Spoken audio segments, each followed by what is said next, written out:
Hi friends, இது வந்து ஸ்நாக்ஸ்க்காக cornflakes தான் பொரிச்சிட்டு இருக்கேன். ஆக்சுவலாக இந்த மாதிரி பேக்கு வந்து நான் சூப்பர் மார்க்கெட்டில் வாங்கி வச்சுடுவேன். அப்பப்போ இந்த சென்னா மசாலாவில் வந்து இந்த கிறிஸ்பியாக இருக்கிறதுக்கு சமோசா போடுவாங்க. இவளுக்கு அந்த கார்ன்ஃப்ளேக்ஸ் போட்டு தர சொல்வா.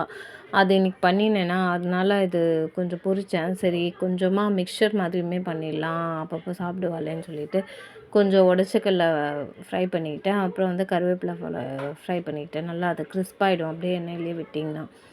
இதில் வந்து நம்ம முந்திரி பருப்பும் ஃப்ரை பண்ணி போட்டுக்கலாம். அப்புறம் வந்து அந்த இது வேர்க்கடலை அதையுமே ஃப்ரை பண்ணி போட்டுக்கலாம்.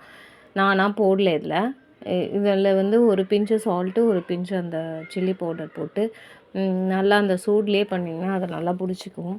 நான் இப்போ சப்போஸ் நம்ம வீட்டில் வந்து ஓம்பொடி இல்லை காராச்சேவில் வந்து மிக்சர் இருந்துச்சுன்னா அதையுமே இது எக்ஸ்ட்ராவாக ஆட் பண்ணிக்கலாம்.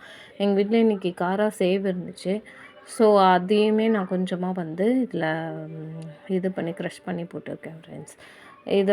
இது அப்பப்போ சாப்பிட்டாலே ஒரு 2 டேஸ் வரும்னு வச்சுக்கோங்களேன். அப்பப்போ ஸ்நாக்ஸுன்னு கேட்டுட்டு இருக்கா. சரி ஏதாவது ஒன்று நம்ம ஹோம்மேடாக கொடுத்தானா ஒரு திருப்தி. இன்றைக்கி வந்து சித்ரா பௌர்ணமி. ஸோ கோவிலுக்கும் போயிட்டு கிரிவலம் வந்தால் நல்லது. நம்மளுக்கு அதுக்கு வாய்ப்பு இல்லை. அதனால வந்து கோவிலே ஒரு 11 முறை சுற்றிட்டு வந்தேன். இன்றைக்கி வந்து சித்திரகுப்தரையும் வழிபடுவாங்கன்னு சொல்கிறாங்க. நம்ம பாவங்கள்லாம் போகுமா. அதுக்குமே நம்மளுக்கு இங்கே அந்த கோவில் கிடையாது. காஞ்சிபுரத்தில் இருக்குது. அந்த மெயின் ரோட்லேயே இருக்கும். நீங்கள் யாராவது போயிருந்தீங்கன்னா தெரியும். நான் பார்த்துருக்கேன் ஃப்ரெண்ட்ஸ்.